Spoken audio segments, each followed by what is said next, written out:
Until the session starts, I would like to know what's going on, what's happening down there. Is it? I think it's the summer season, right? If I'm not, no, it's the winter season coming up, right? How's the winter, guys? Definitely cold in Warrnambool. My Yeah. first winter here, so I'm still getting used to it. I don't know if it's getting any worse than this, but right now it's pretty cold. I think it'll definitely get worse going on. I think Maruka, you're not on winter though on New Zealand, yeah?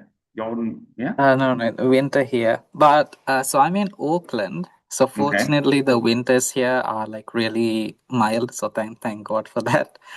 But I remember Melbourne and Geelong, terrible.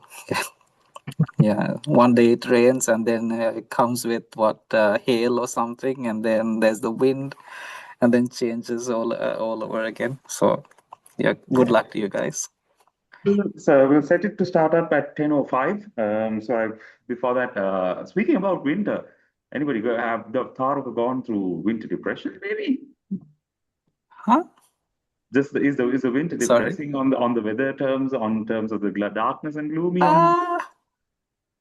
Well, I mean, Auckland, to be honest, like the winters are quite mild. Like the weather is nice. Like you can walk outside with just like a jumper on, which I know, unfortunately, like because like when I was in Geelong, it gets quite frosty, right? And then like goes, I think that would be great stories for you all to share as well.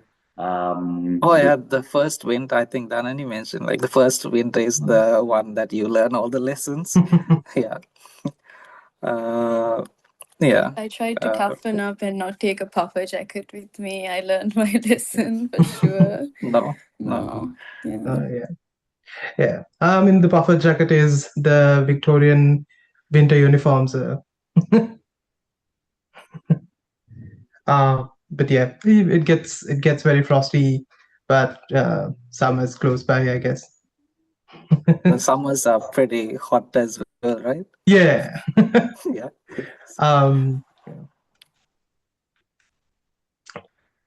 Sorry, whereabouts is everyone? Is everyone in like the city or well, I think Ravindrini is in Warrnambool, Yeah. no? Yeah, I'm in Warrnambool. That's like 3.5 hours away from Melbourne. Yeah. Which course are you doing in Warrnambool? Sorry, I'm have doing you marine already science. finished? Sorry. No, I'm still in the middle. Okay, Yeah. okay, yeah, that makes sense. Yeah. I live in Geelong. Oh, okay. How's you get the sea breeze, right? I mean, I don't know. Yeah, I mean, if you live in waterfront, yes. Oh yeah. But I live closer to the other side, so not a lot of sea breeze, but it gets cold nonetheless. Cold, yeah. All right. So since we have set the discussion point of winter, the first winter, so we'll officially start the webinar. And to start off, initially, I would like to thank all the participants, Ruindrini, Mahela, Dhanani, and Dr. Tharuka for joining with us and to taking your valuable time of your day to explain how it's like in the journey of the Deakin pathway. And so I would like you all, if you could introduce yourselves. Ravindrini, starting from you, a bit of your school. I think you are from Royal Institute School as well, and how it was and where you are currently. Yeah. So, hi guys, my name is Rundrini. You guys can call me Ruby. I am a former student of Royal Institute International School Ngagana, and I came to Australia last year, and I am currently studying marine science, and I'm in my third year, first semester of my course there. And I'm also in Warrnambool. All right. So moving on would be Dhanani. If you could introduce yourself, where you come from, and well, currently. So yeah, hi, my name is Danani, and I study biomedical science. I transferred to Deakin just this year, start of this year in February, and I study biomed. I think I said that. Yeah, and I studied in the Burwood campus. Yeah, and All I'm right. also a past pupil of Gateway College. All right. Coming back to Dr. Tharaka, a bit of your school and where you are. I think you are not at Yeah, so Australia right now. Yeah, I'm correct. yeah, so hi everyone. Hope you're all doing well. So I'm Taruka. I just finished my PhD earlier this year, so it gets a little. I'm still not used to people calling me Dr. doctor. Tharaka. Yeah, okay. Anyways, Yeah. besides the point, so I studied at Royal Institute Nogegoda, and then it made sense to go to RIC because I always wanted to do engineering. Right, so I joined RIC this like many years ago. Anyways, I started my Bachelor of Mechatronics there, and of course transferred after 2 years, and I was at Deakin Geelong, where that was the start of my academic career. Really, opened my eyes to like certain things that I like and what I don't like, and then that led me to pursuing a PhD here in Auckland, New Zealand, which I finished earlier this year, as I mentioned before. Right, and then in between, I've had like a lot of like other experiences and stuff, and I'm happy to talk about we'll the whole definitely journey with we'll you. definitely move into those areas, and then coming to Mahela, my school colleague as well. Yeah, Mahela, I think you're on mute. Yeah. Yeah. Hi guys. I'm Mahela Veerasekara. I studied at Vidro College. Then I did my A levels at Nalanda College. I started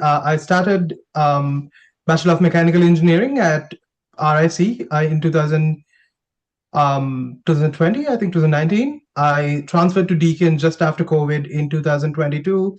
Did 2 years of my degree at Deakin, finished in 2024, and I'm working as a mechanical engineer in Geelong, Victoria.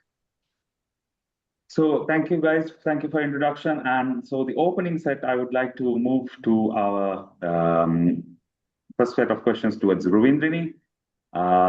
You also mentioned you are a biomedical student, and I would Sorry, like marine science. marine science, yes, Yeah. on marine science. And any specific reason that you picked the marine science program, and what advantages you actually received through RIC? And specifically, you mentioned that you are in Warrnambool, yeah? Mm-hmm. Yeah. That is a part of the International Deakin Scholarship, if I'm not mistaken. So coming to Warrnambool, you definitely have most scholarship ranges, I believe. Like if you're staying in res, like in campus, for example, we call that res. You get an opportunity to receive a 50% off scholarship for your stay in res. Unfortunately, I did not receive it because I already have another scholarship. So there are limitations like that. So they automatically give it to you depending on your circumstances. However, sometimes you can also receive bursaries from the Warrnambool City Council. Sometimes they give like $5,000 to you when you first come to Warrnambool. So that definitely helps, That to makes like life settle easy, things yeah? out. I It think that does, makes life, definitely. yeah. Yeah. But in Um, terms of like why I chose marine science, it's because, I love animals, I love the ocean. Combine both of those together and you get marine science. And I think RIC was like the only place that was offering like offering. a recognized degree for marine science, and it was a transfer program too. So it was like the best place to go.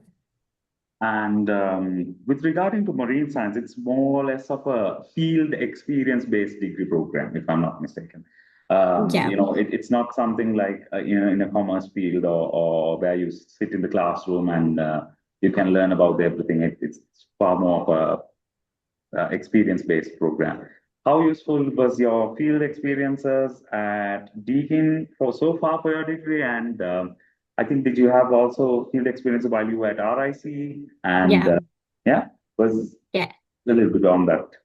Yeah. So We definitely do have field experiences, but in addition to that, we have like normal lectures, obviously, to get the theory and everything. And we do have lab sessions, computer practicals, and field sessions. And it's a mix of everything, but I really do love our practicals and our field experiences. I'm a bit biased, but I think marine science might have like some of the best field trips. You know, we Okay. get to go on our research vessel. It's called Yola, and we do different surveys. We drop underwater cameras. We do biodiversity assessments. Sometimes they take us to see seals on different islands. We go snorkeling, sometimes for fun, sometimes to do actual surveys. It's Great. been a So lot of fun, yeah. when you did mention about snorkeling, so you have a bit of fun part in your degree as well, yeah? Oh, for sure. I think the whole course itself is definitely fun. Okay. Now I feel like changing towards marine science right now.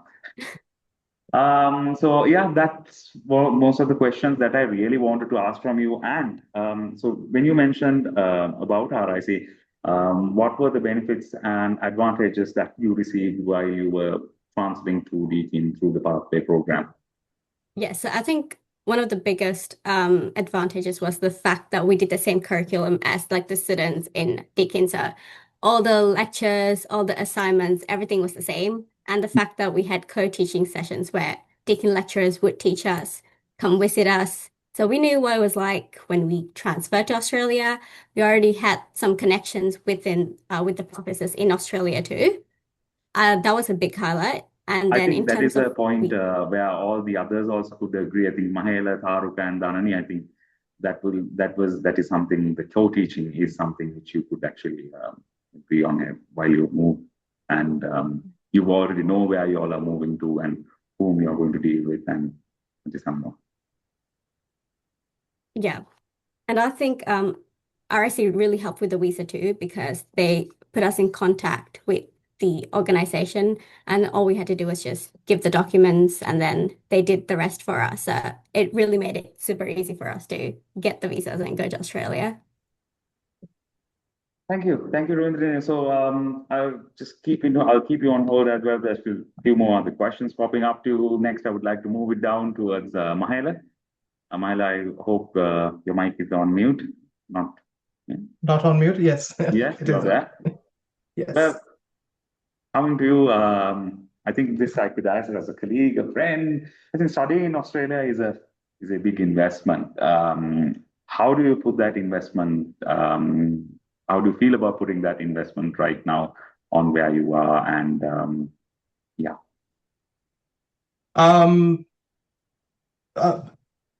I would say it's a very good investment. When I was looking for a degree, I knew that I hadn't selected like my niche engineering, but I wanted to do something mechanical, physical things. I know a lot of people like mechatronics. I hate electronics, so I was like, let's select civil or mechanical. But I like mechanical because it touches a range of fields. And Australia has so many industries to choose from that putting that investment in gives you a chance to see all of these industries and gives you a chance to go to your preferred industry, get some experience. And I think that's a worthwhile investment to make. So before we move I would like to put another question down towards the participants as well. So if there are students for engineering, you can just keep your questions raised. There's going to be a session where you could ask all your questions directly as well from Dhanani, Ruindrini, Tharuka, and Mahela. So engineering, guys, you can just keep your questions noted. And I think even for marine science, you could do the same as well. And yeah. So once again, coming back, Mahela, that was what you mentioned. And how did what I would like to ask once again would be, how did Deakin really support on your career to where you are right now?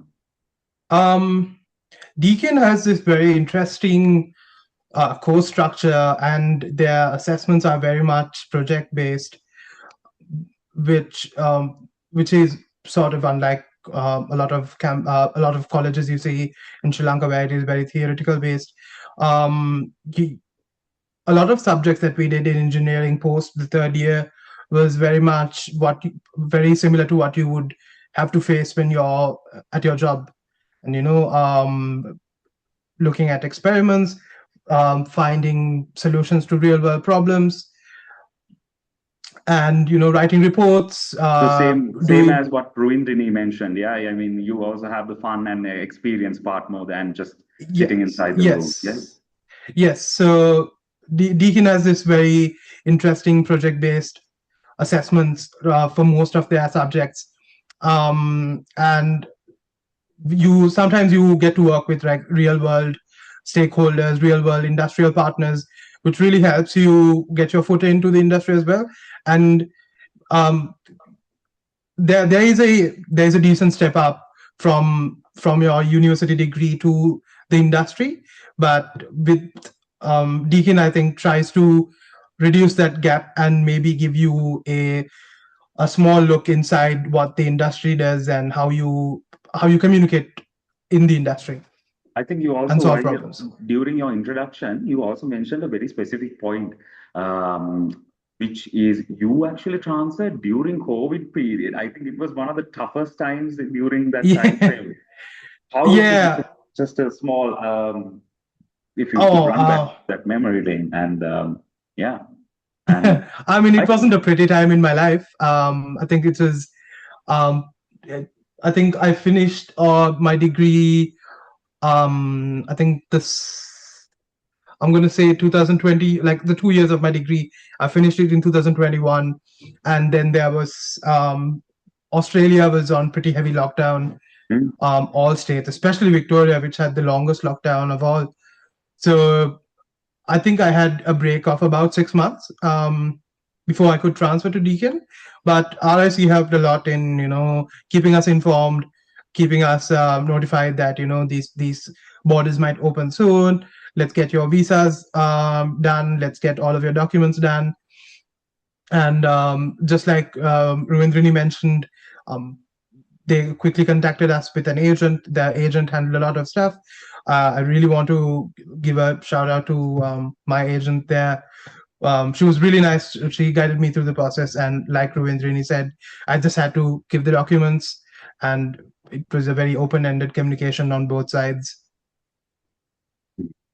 Well, you also mentioned you're currently employed and working in Australia as well right now. Yes. I want to go out another interesting question. What's it actually being like an international student working in the Australian job market? And how is actually Deakin make you actually stand out from the rest of the graduates out there in the job market? I think because end of the day, we all do this towards that, right? So it is tough, but most good things are tough. So Deakin really helps you get your real world industry specific experiences and qualities to build them really fast. It is tough sometimes to transfer to the career, but once you are in the career, usually the industry is much more forgiving than your degree. There is also, you're not being assessed every day, that you have your peers that will help you out. You're free to ask questions from anyone. They won't judge you because they've been in that same position. No one knew, like when you're a graduate engineer, no one expects you to know a lot. So what matters is your openness to learn, your work culture, your work ethic. And I remember this weird thing that I heard from one of my bosses was that I can teach a monkey to become an engineer, but I can't teach you real world qualities and how to communicate with people. So that's what's needed the most to get into a job role. So I think he has mentioned something really important right there. Yeah. So it's just your studies are important, but I think you also need to work on your personal skills, your like your communication skills, your networking and things like that. And Deakin did help a lot in those. With they have constant events happening, they have industry events happening. When you're in engineering, you have the engineering ball happening. So a lot of these events that you can do and get Do a bit good of at stuff. networking, yeah. Do get a bit of Yes, yeah, networking and yes. And yeah. once, and I think what I believe as well is once you're an alumni of a recognized well institute, it also helps you to land. Definitely, definitely. Yeah, there is much more recognition when you come from, when you have your degree from a recognized university, and you have like, and you also have your peers that you work with who have also done the same degree. You have friends that have done the same degree, and so there's a bit of shared experience. Okay, so thank you, Mahela. I think all No. engineering students could hold you their questions for the later part of this session. You could direct your questions towards Mahela, and the marine science questions to Ravindrini, and moving towards now would be Dhanani. Dhanani, you recently did the transition. So how is it going right now? And would like to start from that point with the recent transition and with the co-teaching, and how did it actually make the whole transition process smooth? Yeah, so I transferred here in February of this year, and I started my second year first semester, and it has definitely been easier than I expected in terms of the content, as in we were taught in a similar way as we were taught in RIC, and it's So not like compared a to one, very unfamiliar academic environment. so wanted to add into that question was that you might be also having other international students in your group. So wanted to know, how confident do you feel when you start at Deakin compared to your other international students or other international peers studying at Deakin right now? Yeah, like I said, the assessments were very similar, and it wasn't like jumping into the deep end. And especially with the co-teaching, for those of you who don't know what co-teaching is essentially when the Deakin lecturers come to RIC for a week and co-teach us with our existing lecturers, and they do that for the entire unit, whether that's through online or them actually visiting us. And we do have field trips with them and practical sessions with them to actually like integrate our learning into real world experiences.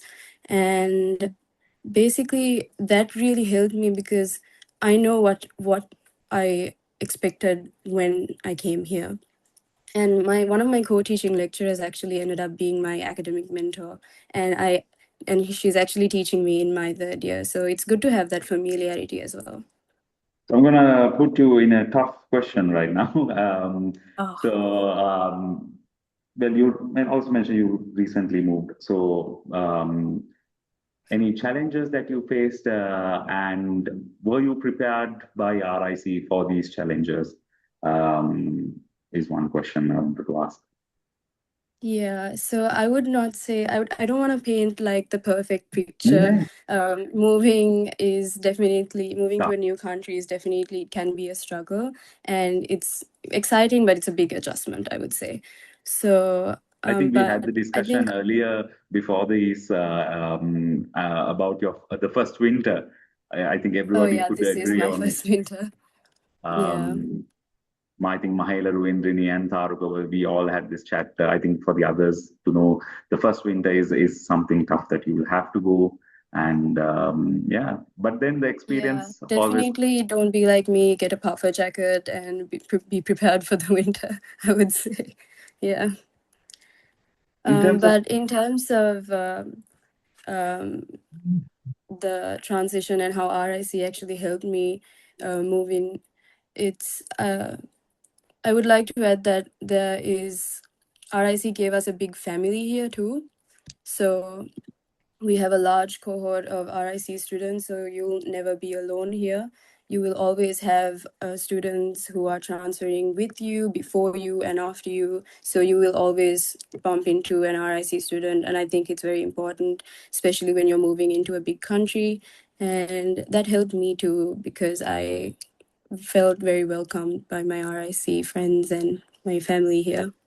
That makes you, makes you feel actually that you're not left out alone, and there's other people to actually guide you. I mean, throughout the process. I mean, moving towards a new country, personally, since I also know, if there's someone really to guide you through the processes, this needs to get done, this needs to get done, it makes your life really easy. When you actually find peers who have already gone through, it makes it. Yeah. So I think agreeing on that point, so then you're studying biomedical, yes? Yes, I'm studying biomedical science. I'm majoring in infection and immunity. And you have also received the Deakin Vice Chancellor Scholarship. I think we did a few videos on it as well, Dhanani. How I will have that set of questions as well. I think Ruindrini is also a Deakin Vice Chancellor Scholarship. Yeah. So to finish between both of you about this whole Vice Chancellor Scholarship, can I know what this Vice Chancellor Scholarship is? I think I myself, you all know, but most of the participants here might not know what this Deakin Vice Chancellor Scholarship is. So both of you all can answer the question together. Okay. Ruindrini can take the lead. Yeah. Feel free. Yeah. Okay. Yeah, so basically, it's based on your merits and your extracurriculars, the scholarship. So what happened to us was that we got a really good WAM, which is the weighted average mark for our first semester in RSE. And then Deakin automatically reaches out to you and they're like, hey, you're eligible for this scholarship, you can apply for it. And if you get it, you get a 50% discount on your tuition fees for all years of your study. And then you get into this program, which then we can talk about because I'm sure she's had a good experience with them too. And yeah, and you get a bunch of other benefits too, like priority when it comes to accommodation. Monetary wise, it's quite a bit of a hefty amount that is being received through the Deakin Vice Chancellor Scholarship, right? Yes. So, I mean, going through with the RIC pathway itself is a very good financial adjustment anyways, because we are paying way substantially less for our first year to do it in our home country, and that helps us save a lot of money too. But adding 50% to that actual tuition fee is a great benefit. But other than that, we also get the benefit of being a part of the Vice Chancellor's Professional Excellence Program, which I found really useful because you are challenged personally and professionally, and it helps you progress academically. So as part of this program, you have a challenge. You need to accomplish a personal challenge, whether that's a soft skill that you want to grow or a professional challenge. So recently I had my personal challenge. It was about authentic leadership. So we had a foundation called Reach do a workshop with us to teach us what actual authentic leadership is. So things like that. We do get like an academic mentor, like I previously mentioned, that helps you, that guides you throughout your trimester, and you get career coaching. Basically, that program helps you build your overall employability, I would say. So that's very useful. So I think apart from the monetary benefits, there's so many other benefits a Deakin Vice Chancellor Scholarship student receives as well. I think even for accommodation, like Ruindrini and you all mentioned, priorities, and there's so many other benefits that is received.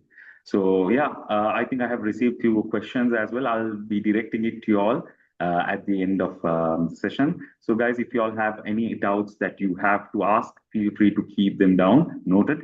You can even send it to in the group as well, and we will be definitely answering them as well in this session. So Daman is from biomedical, and Ruindrini once again is from marine science.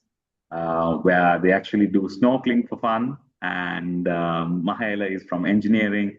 And moving towards, last but not least, Dr. Tharuka Vaduge is also an alumni from Royal Institute, as you mentioned. So, Dr. Tharuka, I think you mentioned calling you doctor is still new, yeah? Yeah, it feels very very unfamiliar still, but yeah. So overall, before you moved on towards your PhD, you studied your PhD at New Zealand, yeah? Yes, so I did my PhD here at Auckland University of Technology in New Zealand, So for I which would I like got to like say a that, you have already crossed the path from Sri Lanka to Australia successfully, and yes, now yeah. crossed again your path towards New Zealand. Yeah. Tell it about a little Yeah. bit on the backstory. If you go back down, coming from Royal Institute towards RIC and then towards Deakin, and now just a bit of on the journey. Yeah, for sure. So I mean, like I mentioned, I did my schooling, yes, high school weekend. I don't know. We don't say that in Sri Lanka, but anyways, so finished school at RIC, Royal Institute, and then the reason why I joined RIC, to be honest, of course, I did get a really high score for my Cambridge A levels, but then you can't really join, University of Morato or something, anywhere. I don't know if the laws have changed now, but I don't think we can, right? Yeah. Anyways, at the time, my sister was studying abroad as well, and like financially, of course, what made sense was probably like do a 2+2 year program, because by the time that she would finish, I'd be going overseas, and that's why I joined RIC. And looking back in retrospect, I think it was a good decision that we made as a family, to be honest. And of course, did the 2 years at RIC and then moved to Deakin University, where I finished my Bachelor of Mechatronics Engineering. I always wanted to do something where you get to move, parts or bring things alive. I don't know if you guys have anyone has seen videos of how they did the animatronics for Jurassic Park. Mhm. But I used to watch those videos all the time, and I really loved it. And I wanted to, be involved in some project of that sort. But anyways, so On yeah, your so degree-wise, what was the major you completed? Bachelor of Mechatronics Engineering with honors. Yeah, All right. yeah. All right. So, And I wasn't a vice chancellor scholar, but I was a shortlisted candidate. Unfortunately, I didn't get it, but I did get the DUISP. I think it's still there. Maybe I don't know. Probably it's still there. what exactly is it? DUI? Deakin University International Scholars Program, I think, like Yes. 20% or 25%. Yeah. So I think Mahela, coming back to you also, I think you also received a scholarship as well. Yes, I think it's called the STEM scholarship now. Basically, yes, if Okay. you keep your weighted average mark above a certain amount, anyone from South Asia, except Iran nationals, will get the scholarship. So I think I add on to questions. This is an add-on question. Although Ravindrini and Dhanani received the Deakin Vice Chancellor of the 50%, both of you all have also received the 25, yeah? Scholarship. Yeah, as that's well. what I got. Yeah. So that is something better than nothing, yeah? Yeah, Definitely. it's yeah. Well, Yeah. You do get it just for your first go at the subject. Mhm. So make sure you pass your subjects. Yeah, true. Well, Yeah, and so how did I end up doing a PhD? mhm. Well, it leads back to my internship project that I did at Deakin University. That was on building like a fish robot. Mhm. That really exposed me to being curious, and then doing research work with like an academic mentor, and then realizing a project. So I actually built a fish, and then there was some at like it could swim in water, I'm not sure if it's still available. Maybe it is, I don't know. Yeah, and then that led me to seeking a program at University of Morato, which I got, and then I came back to Sri Lanka. And what happened was then COVID happened, and of course, like the country shut down and everything. But that project that I did in Sri Lanka opened up a door for me to come to Auckland, AUT here, Auckland University of Technology, which I got a full scholarship and stipend again for. And so that PhD I finished earlier this year. And now I forgot to mention this, I'm working as an academic teaching at another institute here at in the Auckland, in the CBD here in Auckland. Okay. Yeah. So another question to pop out as well. I think you mentioned that you're working as an academic as well. So I wanted to ask this: how well the degree program which you studied at Deakin really helped you out throughout your PhD and Yeah. So I think it helped me in two ways. The first one is, of course, like in Sri Lanka, if I don't know this to be a fact, but I think the number of tools that you have at your disposal, like to be creative and use at Deakin University, you have a lot of resources.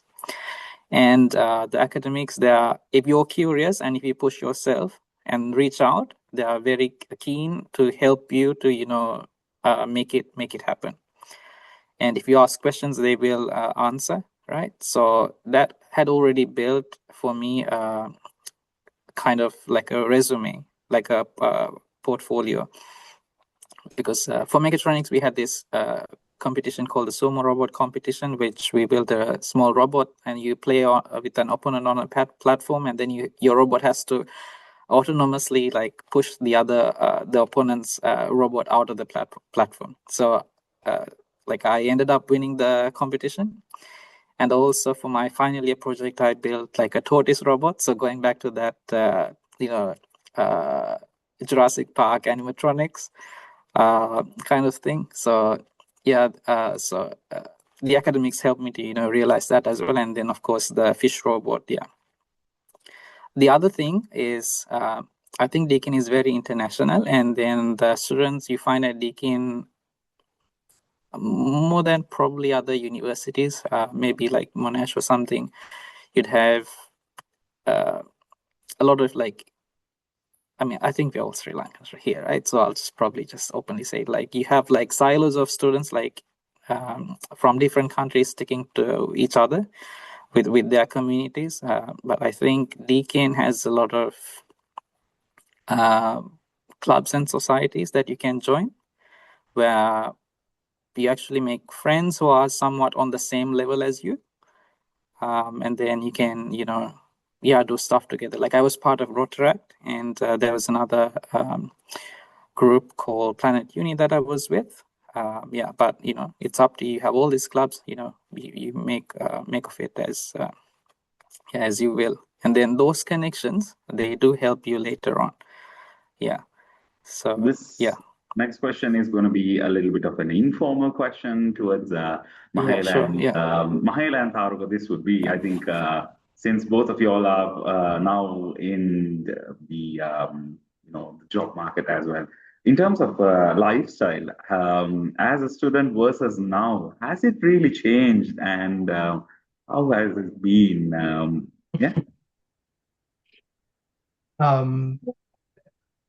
If I can take the answer first, I think it has changed. Definitely, like when you're at uni, your lectures, your classes will be about 3 or 4 classes a week.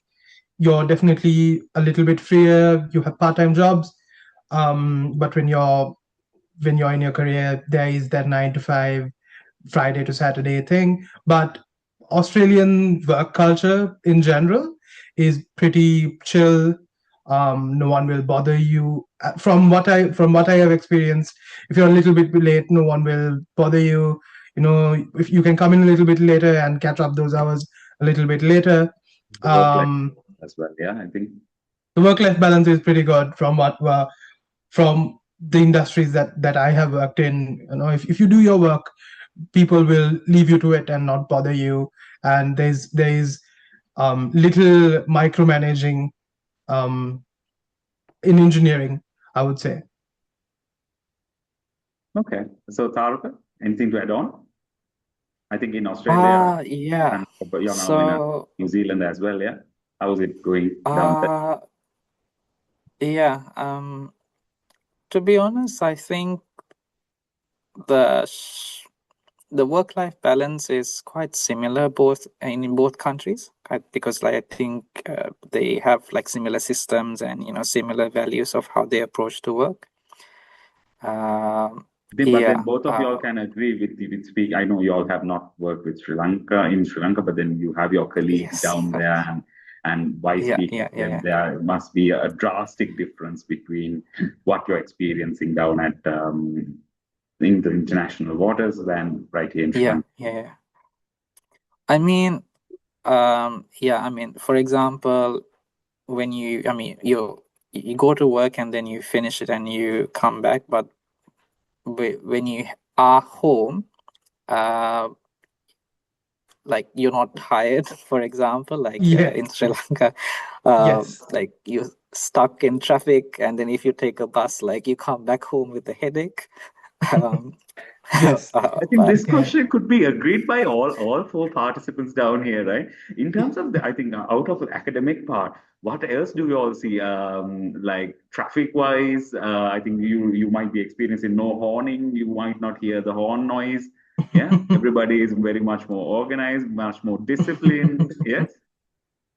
Could everyone would like feedback from all? Definitely more disciplined drivers, and public transport is easily accessible, on time. There's a nice, good schedule that you can follow. And if there are delays, there is a convenient way of going back home. It's always there's an alternate way. So yeah, I would say it's pretty good. Yeah, and to add to that, there is new legislation that was put out by the Australian government called the right to disconnect. So if your work hours are from 9 to 5, your employer cannot legally contact you after your working hours. And if you are working overtime, you are expected to get paid for that, definitely. And you are expected to get paid penalty rates as well. So if you're working on a Saturday, if you're working on a Sunday, you will get paid more. So the working rights are much better in Australia, and I'm pretty sure it's the same in New Zealand because that's how it is here. I agree. Sarubaya, you can add on to it here. No, I said I agree. Yeah. And the thing is, like, the time that you have, like, you can enjoy doing something else, right? You could, I don't know, go out for a movie or something, or just have a night for yourself, just relax or something. Yeah, but I mean, there are nice beaches in Geelong that you can. The water is a bit cold though. It's not as warm as in Sri Lanka, but it is, yes. But the beaches are very nice. Yeah, beautiful. I still prefer Sri Lankan beaches, but yes, the beaches are very nice. Yeah. So, yeah. That exhaustion part, you all agreed on. I mean, the part where when things are really organized and with the public transport and everything, once you're after work, you really feel that you're not that really much of how do you say tired, yeah. And since you're right at 5, and then you feel that there's a difference, yeah. If you were out here, I think that is a point we all could agree. And I think we can move on towards our next segment, towards the questions from our student participants. Guys, this is your time to ask your questions, and yeah, if they are. I think Mr. Tiran is also there alongside with us. He was there in the beginning and the meeting as well. He's our Chief Academic Coordinator for the Deakin Pathway Program. Mr. Tiran, hope you're there. Hi, Shana. Hi, everyone. Yes. So I think it was a very engaging discussion to understand, how our very pleased to see how our students are doing across, different disciplines, across different countries, across different fields as well. Yeah. So I think the participants are now getting the chance to directly, talk to these set of alumni. I think this is a very good opportunity for them to get and also the initial discussion parts. I think most of the participants were not there. I think we can go back to that point. The initial winter, yeah. How was it like, Mahela? I know I popped this question before we start up, and Ravindrini, Taruka, yeah.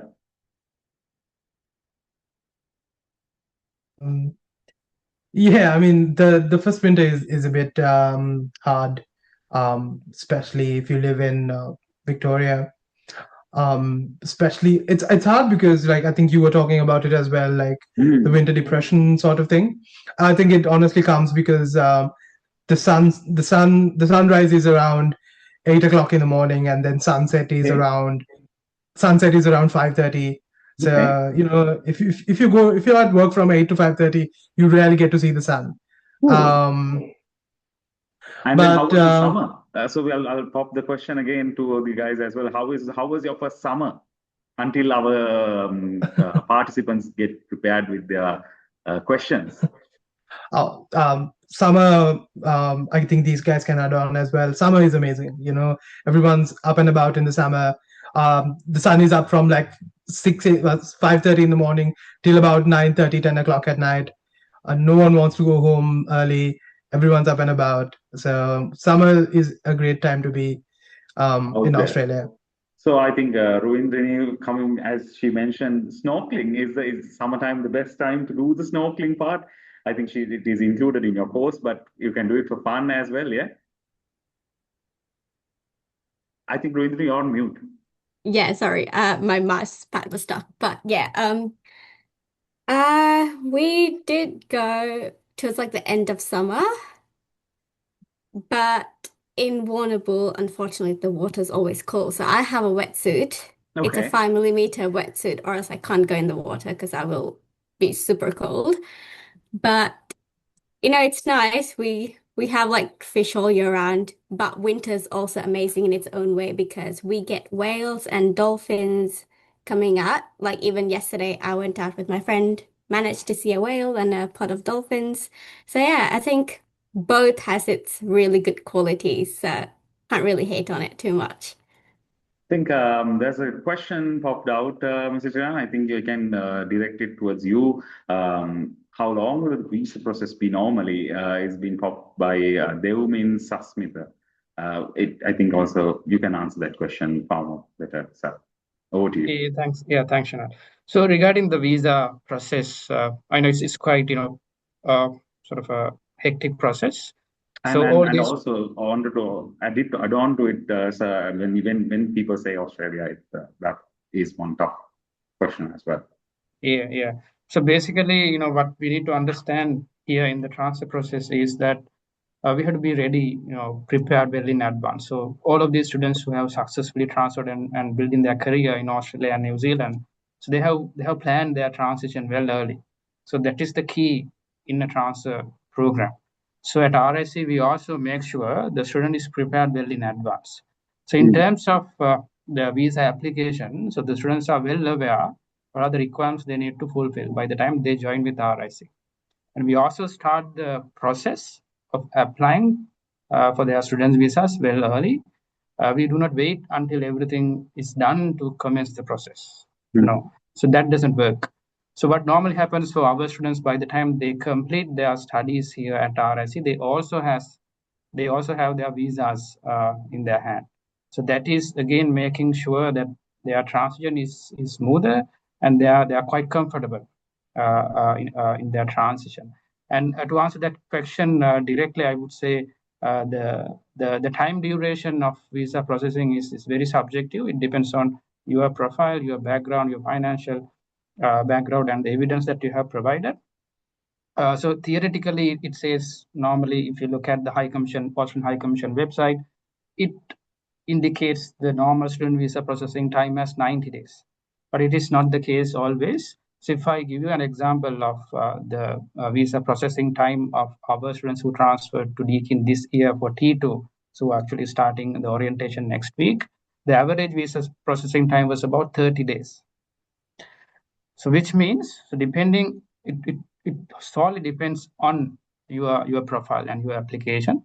So for some students, it takes some more time, but if your documents are perfect, if you have followed what we have asked you to follow, then everything will come into place and you will get the visa I think on one time. thing I could personally agree is I think use working hard, you make sure the student is well placed, and that's something I've personally seen as well. I think even adding to it is Mahela transferring throughout in a very tough time frame, which was COVID.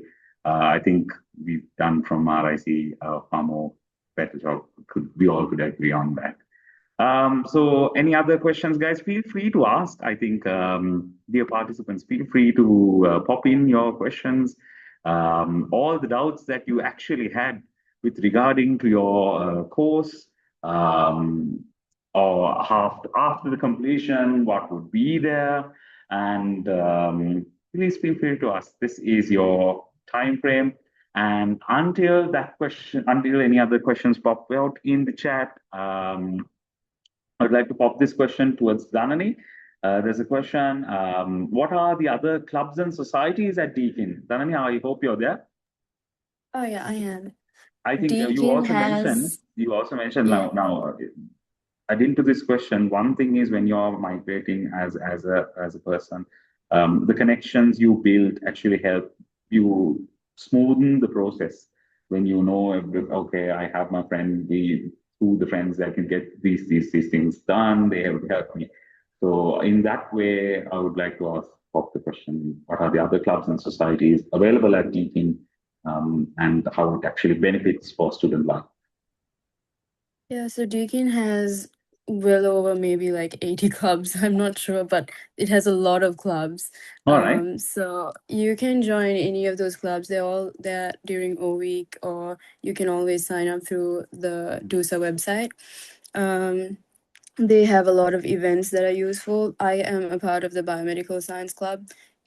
So we have career nights, and we have similar panel discussions like these for networking, and you can get to know from like industry experts. So it's very good for if you're looking to advance in your career. And we have, if especially for biomed, if you're looking into getting into medicine after biomed, these clubs have GAMSAT nights, and it prepares you for GAMSAT. We have study sessions like that. And yeah, so there's a lot of opportunities. I would suggest, like, if I had one piece of advice to all of you, just join clubs, explore opportunities, and join events. And yeah, it's pretty good. And even at RIC is a really good place to build your foundation. And it opens a lot of doors for you. So make use of your time at RIC as well. Well, I have another question popping from Setika Bandara. How is the class time schedule in Deakin like? How many classes are there per week, and whether they are consistent or do they vary? Setika, if you are there, you can also speak. I can, yeah, Setika. If you wish to speak to anyone or any person you specifically want this question directed to. Hello. Hi, Sitika. Hope you're keeping well. Yes, I'm doing well. So I wanted to ask, like, all the people here, like how the classes are, do they vary? Are they consistent? Like that? If I can, oh yeah, go Yeah, ahead. go ahead, Ravindra. Oh, sorry. You're studying Yeah, now. yeah. So with my schedule, at least, we have a mix of online lessons and physical classes. So the online lectures, they're normally almost always consistent. So throughout like the 11 weeks of classes you have, they're usually on the same day at the same time, unless there's some problem and the lecturer will tell you like, oh, they changed classes and whatnot. And they're always recorded. All the lectures are always recorded. And in addition to your lectures, you will have seminars and workshops depending on your units. And those sometimes vary. So sometimes one week you may have a seminar and the other week you don't. The other week you might have a seminar like that. Again, that's the same with lab practicals and computer practicals. And then in addition to all of that, there may be some days where you have field trips and things like that. I see. Thank you. Sorry, if I can just add a little bit on to that, is that at the start of every semester, you are required to select required to select your subjects that you will be doing for that semester.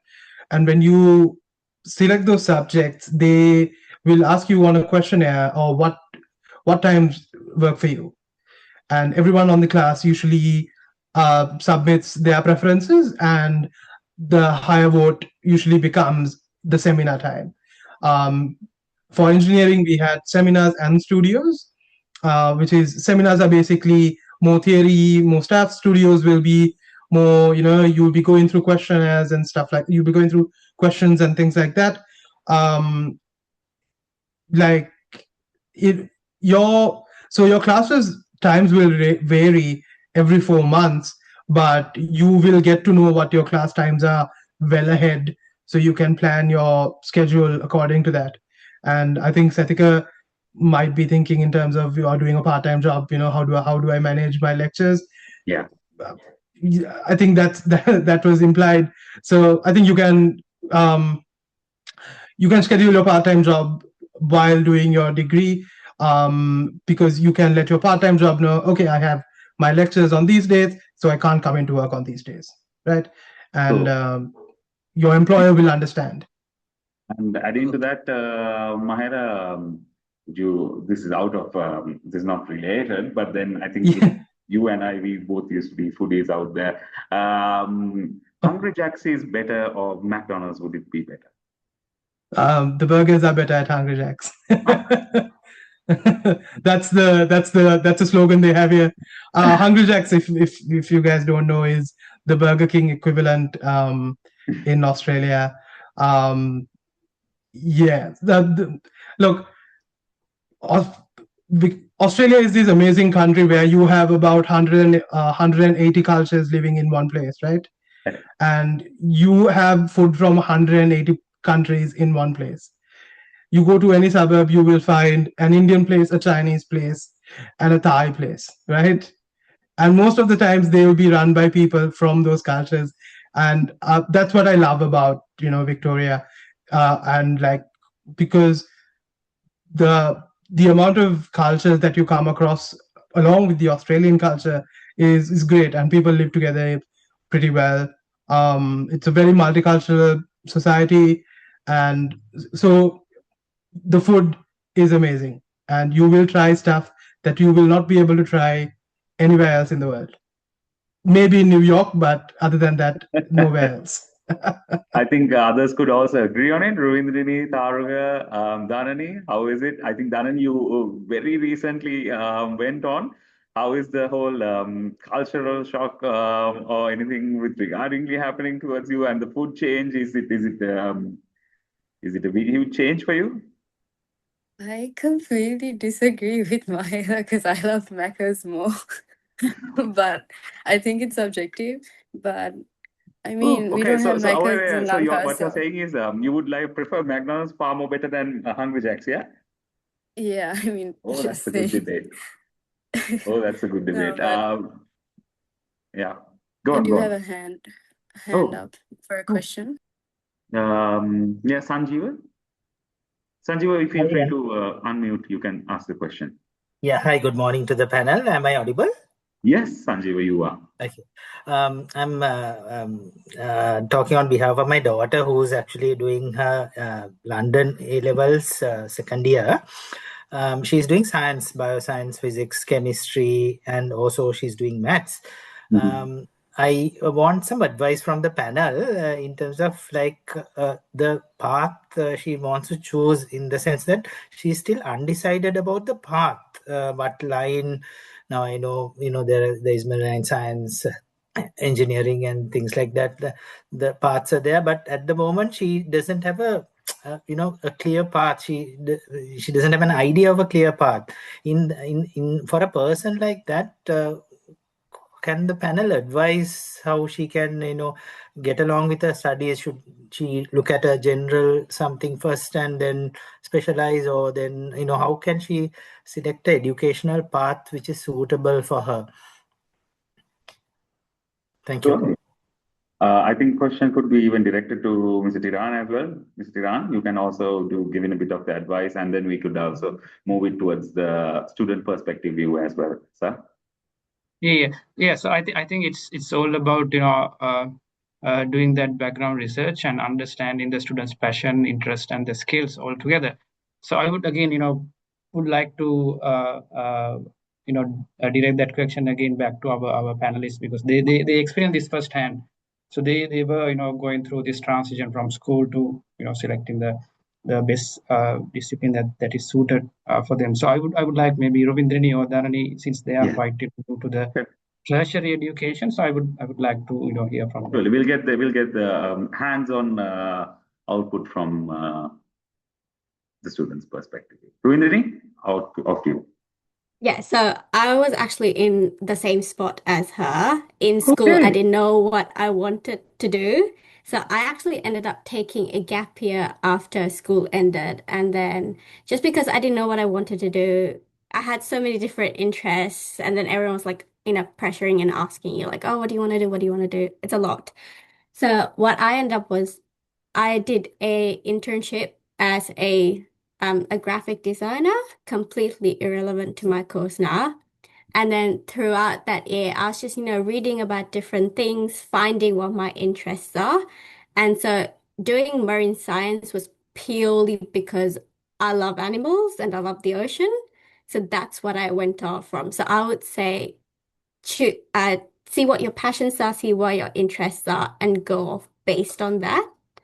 And then it will all work out. Sorry? I would also like to add into that part. I mean, I personally also, I think Mahela and others also could agree. There's a lot of pressure when you're after your A levels or after O levels into what you need to choose. I mean,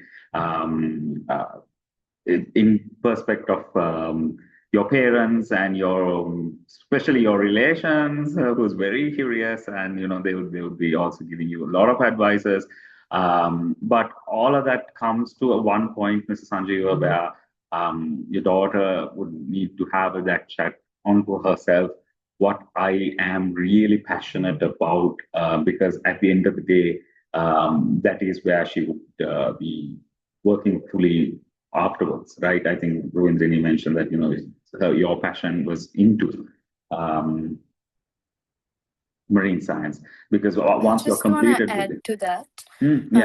I actually did similar subjects as her, his daughter, and I was in a similar position, and it all does come back to what you're very passionate about. And for me, that was working in healthcare one day. And that's why I did choose biomed, because I was in a position where I didn't know, which degree, there's so many options, right? So I wanted to do biomed because it's very vast and you can major in any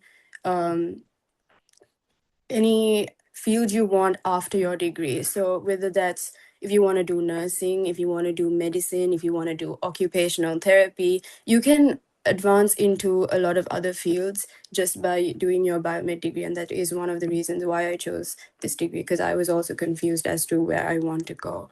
So I just want to add that, because it is as long as you have human anatomy and physiology as one of your subjects in your biomed course, you can transfer into a lot of healthcare courses if that's what she's interested in. So I just wanted to add that. Yeah, and adding on to what Dhanani said too, like because she's doing a lot of STEM related subjects, she can just do like normal science, a Bachelor of Science, I think. And afterwards, throughout that process, you're going to do different units, you're going to do different subjects, and then you're going to be like, oh, I actually really like this part a lot. And then you can do an honors year where you specialize more in that field and then continue on from there. And I think it's also really important to mention that, you might do a certain bachelor's degree right now, but you might do something completely different in the future, and that's completely okay. So there's really not that much pressure. I think it's really important to mention that. Maila, anything to add on? Taruka? I'll just talk in terms of engineering from what I've had experience with, is that if your child is want to do engineering, most engineering degrees for the first 2 years is pretty much the same for all engineering majors. So when you do your first year, I think you will get a first-hand idea of, oh, I don't really like that. Oh, I like this. I kind of want to do this, right? So you can quickly switch majors after first year or second year, and it won't impact your career progression or anything like that majorly. So and what Ravindra said was very true. Like, your bachelor's degree, when I started my bachelor's degree, I wanted to design cars.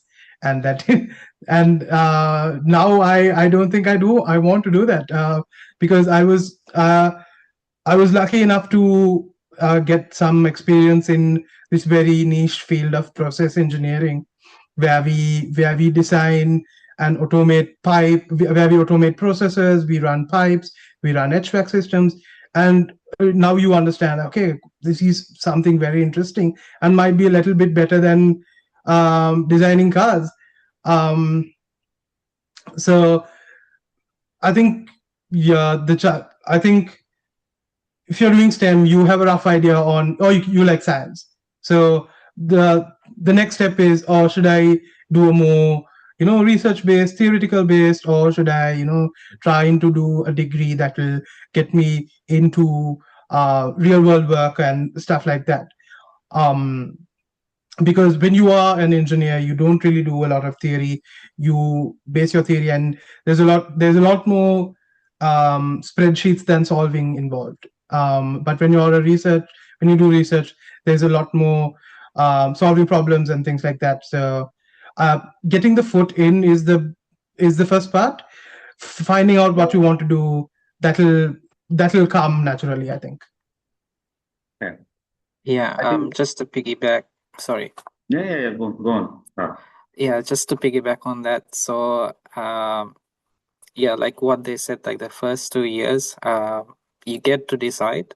You can use to even, decide which path you want to take. And if you feel like you want to do something, I think Deakin provides you, like, it gives you the option to take on electives, right? I think in the third and fourth years, especially if you're doing engineering, if it's a 4-year one, you get to choose your electives. And then you can decide, I want to drop this subject. Maybe I'll take this one instead when you have a better career idea. I think also employability matters at the end, like eventually, like after this program, we want to get employed, right? I think STEM is generally a safe area to, invest in. Of course, with AI, the landscape is changing for all of us, but none of us know like how it might go in the next 5-10 years. But we're all adapting and changing as adapting to this new landscape. I mean, it's not only the students, trust me, it's the academics as well. Even the professors, we all have to change with it. So I think best not to think too much in depth in those aspects, but take it as you go. Don't take too much pressure. Don't put too much pressure on yourself. Find your passion and make yourself visible to. I think that if as a student you make yourself visible to people, I think your chances of getting employed is really high. Yeah. If I can add one final thing to everything you said, I know we keep saying like, oh, like follow your passions and things like that, but I think one really important step into finding out your passions is also just like if you're in school right now, just join different clubs and societies because one, you gain a lot of skills through that, and then you sort of realize like, oh, hey, I really like doing these kind of stuff and things like that. And in addition to that, externally, there's a lot of different organizations back in Sri Lanka where you can do volunteer work. And I think those really help a lot too. And in the long run, it will look good on your CV and everything as well. And I think it's just that starting step to finding out like, oh, I do like this field. I want to pursue this field more. I think that would really help too. So I think, Mr. Sanju, I think we hope your question was clarified from the panel. Yes, certainly. Thank you so much. Thank you. So Sanjay, feel free to reach out to me if you need any further assistance. Also, I'll share my details to you personally as well. And once again, guys, I think we have reached our time limit as well. It was a wonderful session. To wrap it up, is there anyone else?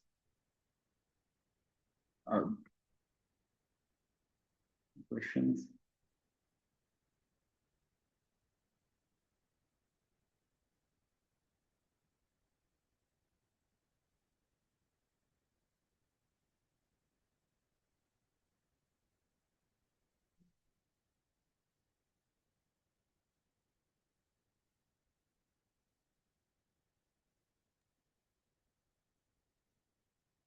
Sorry, Shana, can I quickly say one thing before we head out?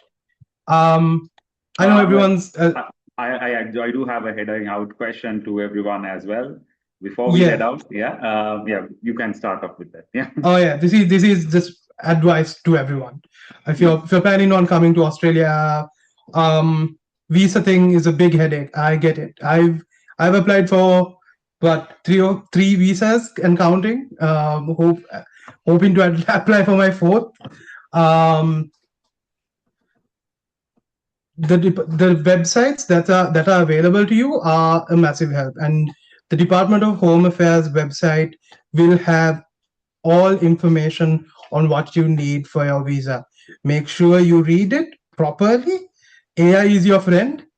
Just you can copy the web page, put it into AI and say, dumb it down for me, please. Explain it to me like I'm 5 years old. Read, like, processing times, it really depends. And everything that is needed for your visa will get published.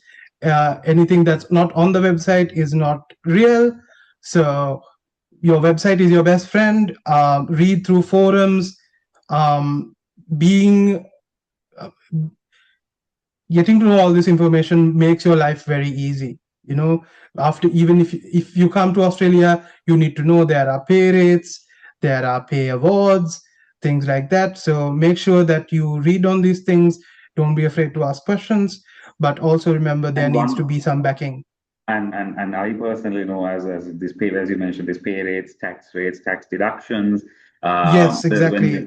Tax refunds, tax backs, and most of these things. Well, when you have a query like this, I think to ask them out, when you have seniors who have already made it, that makes your life a little bit easy. I think that is one point that I think we all can agree.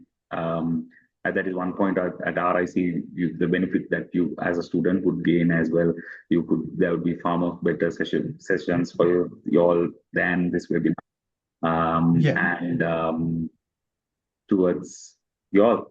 And that was the question also, which I was going to ask all of you all as one piece of advice that you would give to any student who would cross this pathway through RIC to Deakin. Maybe I'll just go ahead. So, I mean, for all of the students, waiting to transition, I mean, just think of it as, you know, you're going to transition to your adulthood, right? So, you know, we have to be able to manage our time, you know, manage the classes, and, you know, be responsible for ourselves, and like, be it visa things, like, always be proactive, right? So that, I think, is my tip for success that I can share with you guys. Yeah. Vindrini, Dhanani, anything to add on before we conclude? I say just take it easy. I think that's something you hear a lot in Australia. Like you mess up or you do something by accident, like something wrong, everyone will be like, oh, take it easy, don't stress, don't worry. And I think that's the advice I can like give you guys, because whatever you guys are doing, like, you know, whether it's applying for university, writing applications, whatever, just like do it genuinely with like a passion. And I think it'll work out because it generally does. I think that was a wonderful session. I think our deputy chairperson, Dr. Nirodha Bandara, has also thanked to Ravindrini, Dhanani, Dr. Taruga, and Mahela as well in the group message. I'd like to, yeah. And thank you very much, guys, once again, for taking your time. I think also what she has also mentioned, this advice that you all have provided has been very beneficial. I think if I was out to make this pathway, all this advice would have been beneficial for me. I hope all the participants could agree on this point as well. Once again, thanking all of you all to taking your valuable time on today. I'm sorry I wanted to conclude it at 11 o'clock, but it dragged till another 17 minutes. Yeah. Thank you, Dr. Taruka, Dhanani, Ravindrini, Mahela, and I wish you all the very best in your future career and your endeavors. And Mr. Tiran, anything to add on before we conclude? Yeah, I also want to thank everyone for joining on their holidays. Saturday is a holiday and their leisure time, and thanks for taking your time and sharing that valuable experience with all of us. And it's very pleased to see the journeys of our students and catching with them again. So this is quite quite a good reflection on us also to understand how we can help students in their transition and achieving their goals also. Again, all the best everyone, and thanks again for joining. All right. Thank you. Thank you. See you. Thank you. for Thanks a having lot, guys. us. See you guys.